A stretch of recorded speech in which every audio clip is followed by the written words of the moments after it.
ಗಂಟೆಗೆ ಬೆಳಗ್ಗೆ 2 ಗಂಟೆಯಿಂದ 6 ಗಂಟೆ ಜಗಳ ಮಾಡಿ ಗವರ್ನರ್ ಫೋನ್ ಮಾಡಿ ಸ್ಟಾಪ್ ಮಾಡಿಸಿ ಸ್ವೇರಿಂಗ್ ಸೆರೆಮನಿನ ತಿರ್ಗಾ ಹೈಕಮಾಂಡ್ಗೆ ಹೋಗಿ ಹೈಕಮಾಂಡ್ ಹತ್ರ ಮಾತುಕತೆ ಮಾಡಿ ತಿರ್ಗಾ ನಾವೆಲ್ಲ ಸೇರಿ ಮಂತ್ರಿ ಆದೋ.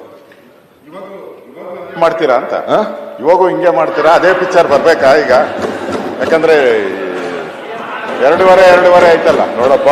ಇವಾಗೂ ಹಂಗೆ ಈಗ ನೀವೊಂದು ಮಾತು ಹೇಳಿದ್ರಿ, ಅಲ್ಲಲ್ಲ ನಿಮ್ ಬಗ್ಗೆ ನಾನು ಹೊಗಳ್ತಾ ಇದ್ದೀನಿ. ನೀವೊಂದು ಹೇಳ್ದಿ, ನಮ್ಮ ಅಸ್ಟ್ರಾಲಜಿ ಹೇಳಿದ್ರು ರೋಷ ಆಕ್ರೋಶ ಸರ್ ಪ್ರತಿಪಕ್ಷ ನಾಯಕ ಮಾತಾಡ್ತಾರಲ್ಲ ಅಲ್ಲಿ. ಈಗ ನಾನು ನಿಮ್ಮನ್ನ ಟೀಕೆ ಮಾಡಲ್ಲ. ನಿಮ್ಗೆ ನಿಮ್ಮ ಹಿಸ್ಟ್ರಿಯನ್ನ ಹೇಳಿದ್ದೀರಾ. ಜಯಚಂದ್ರ ಅವರು ಇದಕ್ಕೆಲ್ಲ ಸಾಕ್ಷಿಯಾಗಿದ್ದಾರೆ. ಪಕ್ಕದಲ್ಲಿ ನಾವು ಇದ್ದೀರಿ, ಎಲ್ಲ ನಾವು ನೋಡಿದ್ದೀರಿ ಹಿಂದೆ ಏನೇನಾಯ್ತು ಎಲ್ಲ.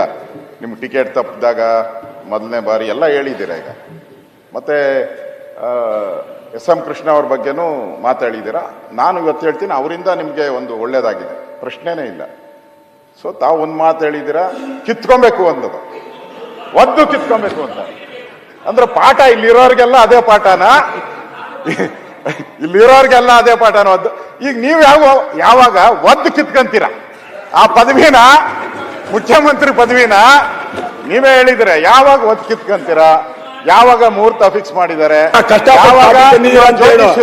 ನಿಮ್ಮ ಜ್ಯೋತಿಷ್ಯರು ನಿಮಗೆ ಒದ್ದು ಕಿತ್ಕೊಬೇಕು ಅಂತ ಹೇಳಿದ್ದಾರೆ. ನನಗಿರೋ ಪ್ರಕಾರ, ನನಗೂ ನೀವೆಲ್ಲಿ ಹೋಗ್ತೀರಾ ನನಗೂ ಗೊತ್ತಿದೆ, ನೀವೆಲ್ಲಿ ಹೋಗ್ತೀರಾ ಅದು ಗೊತ್ತಿದೆ ನನಗೆ ಅವ್ರು ಹೇಳಿದ್ರು.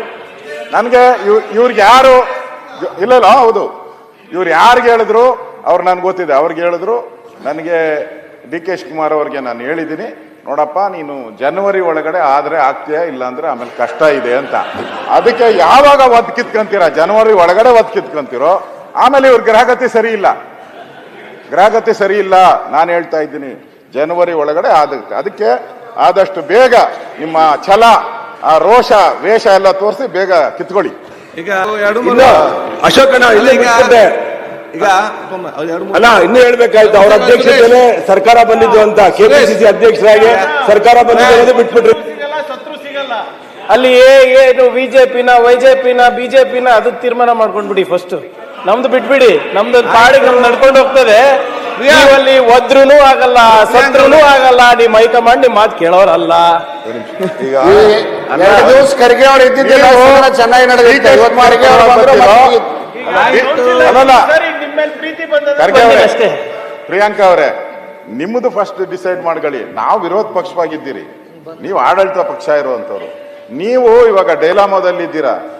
ಈಗ ಡಿ ಕೆ ಶಿವಕುಮಾರ್ ಕಡೆ ಹೋಗ್ತಿರೋ ಇಲ್ಲ ಸಿದ್ದರಾಮಯ್ಯನವ್ರ ಕಡೆ ಇರ್ತಾರೋ, ನೀವು ತೀರ್ಮಾನ ಮಾಡ್ಕೊಳ್ಳಿ. ಅಥವಾ ನಿಮ್ಮ ತಂದೆಯವ್ರನ್ನೇನ ಪೋಸ್ಟ್ ಮಾಡ್ತೀರಾ ಇಲ್ಲಿಗೆ, ಅದನ್ನು ನೋಡಿ. ಯಾಕಂದ್ರೆ ಇಬ್ಬರು ಜಗಳ ಮೂರನೇ ಲಾಭ ಅನ್ನೋ ತರ ಆಗ್ಬಾರ್ದು. ಹಿಂದೆ ಬೊಮ್ಮಾಯಿಯವರು ದೇವೇಗೌಡರು ಕಿತ್ತಾಡಿದಾಗ ಹೇಗೆ ರಾಮಕೃಷ್ಣ ಹೆಗಡೆ ಅವ್ರು ಬಂದ್ರು, ಹಂಗೇನ ನಾವು ಹುಟ್ಟತ್ತು. ಹುಷಾರಾಗಿರಿ ಶಿವಕುಮಾರ್ ಅವರೇ, ಹುಷಾರಾಗಿರಿ ದಯವಿಟ್ಟು. ಇಬ್ಬರ ಜಗಳ ಮೂರನೇವರಿಗೆ ಲಾಭ. ಬೊಮ್ಮಾಯಿಯವ್ರ ವಿಚಾರ ಬಂದಾಗ, ಜಯೇಶ್ ಪಟೇಲ್ ವಿಚಾರ ಬಂದಾಗ ರಾಮಕೃಷ್ಣ ಹೆಗಡೆ ಹೆಂಗ್ ಬಂದ್ರು ಹಂಗಾಗ್ಬೋದು. ಹುಷಾರಾಗಿರಿ. ಆಮೇಲೆ ಈ ಪ್ರಿಯಾಂಕಾ ಖರ್ಗೆ ಅವ್ರನ್ನ ನಂಬ್ಕೊಂಡ್ರೆ ನಿಮ್ ಗೋವಿಂದ ಮಾಡ್ಬಿಡ್ತಾರೆ. ಹುಷಾರಾಗಿರಿ.